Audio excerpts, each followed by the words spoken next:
ಸರ್ವೇ ಭವಂತು ಸುಖಿನಃ. ಇಂದು ಭಕ್ತಿ ಸಂದೇಶವನ್ನು ನೋಡೋಣ.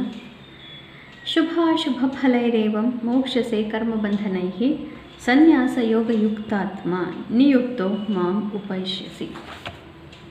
ಶುಭಾಶುಭ ಫಲಗಳಿಂದ ಈ ರೀತಿಯಾಗಿ ಮುಕ್ತನಾಗ್ತೀಯ. ಯಾವ ರೀತಿ? ಎಲ್ಲವನ್ನು ನನಗೆ ಅರ್ಪಣೆ ಮಾಡಿಬಿಡುವುದರಿಂದ ಆ ಕರ್ಮಗಳ ಶುಭ ಮತ್ತು ಅಶುಭ ಫಲಗಳು ನಿನ್ನನ್ನು ಬಾಧಿಸೋದಿಲ್ಲ. ಎಲ್ಲವನ್ನು ನಾನು ನೋಡಿಕೊಳ್ಳುತ್ತೇನೆ. ಸನ್ಯಾಸ ಯೋಗಯುಕ್ತಾತ್ಮ ವಿಮುಕ್ತೋ ಮಾಂ ಉಪೈಷ್ಯಸಿ. ನೀನು ಈ ರೀತಿಯಾಗಿ ವಿಮುಕ್ತನಾಗಿ ಸನ್ಯಾಸ ಪಥದಲ್ಲಿ ನೀನು ಬಂದು ನನ್ನನ್ನು ಖಂಡಿತ ಸೇರ್ತೀಯರಲ್ಲಿ ಸಂಶಯವಿಲ್ಲ.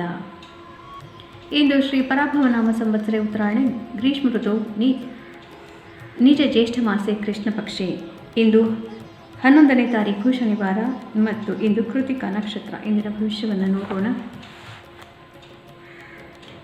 ಮೇಷರಾಶಿಯವರಿಗೆ ಮಧ್ಯಾಹ್ನದವರೆಗೂ ಕೂಡ ನಿಮ್ಮ ಬಗ್ಗೆ ಗಮನವನ್ನು ಕೊಡ್ತಾ ಇರ್ತೀರಿ. ಮಧ್ಯಾಹ್ನವಾದ ನಂತರ ಇಂದು ಕುಟುಂಬದವರೊಡನೆ ಸರಸ ಸಲ್ಲಾಪಗಳಿಂದ ಒಳ್ಳೆಯ ಸಮಯವನ್ನು ಕಳೆಯಬಹುದು.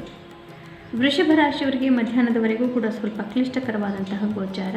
ಅದಾದ ನಂತರ ಭಾಗ್ಯೋದಯವಾಗುತ್ತೆ. ಮನಸ್ಸಿಗೆ ನೆಮ್ಮದಿ ಪ್ರಾಪ್ತಿ ಹಾಗೂ ಶಾಂತಿ ಪ್ರಾಪ್ತಿಯಾಗುತ್ತೆ.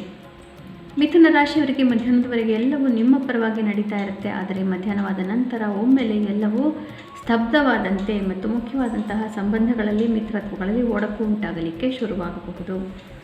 ಕರ್ಕ ರಾಶಿಯವರಿಗೆ ಮಧ್ಯಾಹ್ನದವರೆಗೂ ಕಾರ್ಯಕ್ಷೇತ್ರದ ಜವಾಬ್ದಾರಿಗಳು ಹೆಚ್ಚಾಗಿರುತ್ತೆ. ಮಧ್ಯಾಹ್ನವಾದ ನಂತರ ಒಮ್ಮೆಲೆ ಮಿತ್ರರೊಡನೆ ಸರಸ ಸಲ್ಲಾಪ ಹಾಗೂ ಮಧುರವಾದಂತಹ ಕ್ಷಣಗಳು ಇಷ್ಟಾರ್ಥ ಸಿದ್ಧಿ. ಸಿಂಹರಾಶಿಯವರಿಗೆ ಮಧ್ಯಾಹ್ನದವರೆಗೂ ಸ್ವಲ್ಪ ಭಾಗ್ಯದಲ್ಲಿ ಏರುಪೇರು ಅದೃಷ್ಟ ಪರೀಕ್ಷೆ ನಡೀತಾ ಇರುತ್ತೆ. ಮಧ್ಯಾಹ್ನವಾದ ನಂತರ ಕಾರ್ಯಕ್ಷೇತ್ರದಲ್ಲಿ ಒಮ್ಮೆಲೆ ನೀವು ಯಶಸ್ಸನ್ನು ನೋಡಬಹುದು. ಕನ್ಯಾ ರಾಶಿಯವರಿಗೆ ಮಧ್ಯಾಹ್ನದವರೆಗೆ ಮನಸ್ಸಿಗೆ ಇನ್ನೂ ಕ್ಲೇಶ ಮುಂದುವರಿತಾ ಇರುತ್ತೆ. ಮಧ್ಯಾಹ್ನವಾದ ನಂತರ ಒಮ್ಮೆಲೆ ಭಾಗ್ಯೋದಯವಾಗೋದ್ರಿಂದ ಎಲ್ಲರೂ ಕೂಡ ನಿಮ್ಮನ್ನು ಆಧರಿಸಲಿಕ್ಕೆ ಶುರು ಮಾಡ್ತಾರೆ. ಮನಸ್ಸಿಗೆ ನೆಮ್ಮದಿ ಪ್ರಾಪ್ತಿ. ತುಲಾ ರಾಶಿಯವರಿಗೆ ಮಧ್ಯಾಹ್ನದವರೆಗೂ ಕೂಡ ಸ್ವಲ್ಪ ನಿಮ್ಮ ಎಲ್ಲರಿಂದ ಸಹಕಾರ ಬಂದು ಸ್ವಲ್ಪ ನಿಮಗೆ ಓವರ್ ಕಾನ್ಫಿಡೆನ್ಸ್ ಅಥವಾ ಸ್ವಲ್ಪ ಅಹಂಭಾವ ಬರಬಹುದು. ಮಧ್ಯಾಹ್ನವಾದ ನಂತರ ಮುಖ್ಯವಾದಂತಹ ಕೆಲವು ಮಿತ್ರತ್ವ, ದಾಂಪತ್ಯ ಅಥವಾ ಸಂಬಂಧಗಳಲ್ಲಿ ಒಡಕು ಉಂಟಾಗಲಿಕ್ಕೆ ಶುರುವಾಗಬಹುದು. ಮನಸ್ಸಿಗೆ ಕ್ಲೇಶವಾಗಬಹುದು. ವೃಶ್ಚಿಕ ರಾಶಿಯವರಿಗೆ ಇಂದು ಬಹಳನೇ ಚೆನ್ನಾಗಿದೆ. ಮಧ್ಯಾಹ್ನವಾದ ನಂತರವೂ ಕೂಡ ನಿಮ್ಮ ಪ್ರೀತಿ ಪಾತ್ರದಿಂದ ನಿಮಗೆ ಅಕ್ಕರೆ ಯಶಸ್ಸು, ಸಹಕಾರ ಪ್ರಾಪ್ತಿ. ಕಾರ್ಯಕ್ಷೇತ್ರದಲ್ಲಿ ಕೂಡ ಯಶಸ್ಸು. ಧನು ರಾಶಿಯವರಿಗೆ ಮಧ್ಯಾಹ್ನವಾದ ನಂತರ ಇಂದು ಶತ್ರುಗಳು ಹಿಮ್ಮೆಟ್ತಾರೆ. ಸಾಮಾಜಿಕ ಜೀವನದಲ್ಲಿ ಯಶಸ್ಸು, ಆರೋಗ್ಯದಲ್ಲಿ ಸುಧಾರಣೆ ಹಾಗೂ ಯಾರ್ಯಾರು ಅಡ್ವೆಂಚರ್ ರೆಸಾರ್ಟ್ ಇತ್ಯಾದಿ ಬಿಸ್ನೆಸ್ಗಳನ್ನು ಮತ್ತು ದೈಹಿಕ ಚಟುವಟಿಕೆಗಳಿಗೆ ಸಂಬಂಧಿಸಿದಂತಹ ಉದ್ಯಮಗಳಲ್ಲಿ ಇದ್ದೀರಿ, ನಿಮಗೆಲ್ಲರಿಗೂ ಯಶಸ್ಸು. ಮಕರ ರಾಶಿಯವರಿಗೆ ಮಧ್ಯಾಹ್ನವಾದ ನಂತರ ಮನಸ್ಸಿಗೆ ಸ್ವಲ್ಪ ನೆಮ್ಮದಿ ಪ್ರಾಪ್ತಿಯಾಗುತ್ತೆ. ಹಣಕಾಸಿನ ಉದ್ಯಮಗಳಲ್ಲಿರೋರಿಗೆ ಯಾರು ಲಿಕ್ವಿಡ್ ಕ್ಯಾಶ್ ಜೊತೆ ಡೀಲ್ ಮಾಡ್ತೀರಿ, ಅಂದರೆ ಹಣಕಾಸು ನಿಜವಾದ ಹಣದ ಜೊತೆ ಯಾರ್ಯಾರು ಕೆಲಸ ಮಾಡ್ತೀರಿ ಅಂತಹವರಿಗೆ ಇಂದು ಸ್ವಲ್ಪ ಜಾಗರೂಕತೆ ಅವಶ್ಯಕ.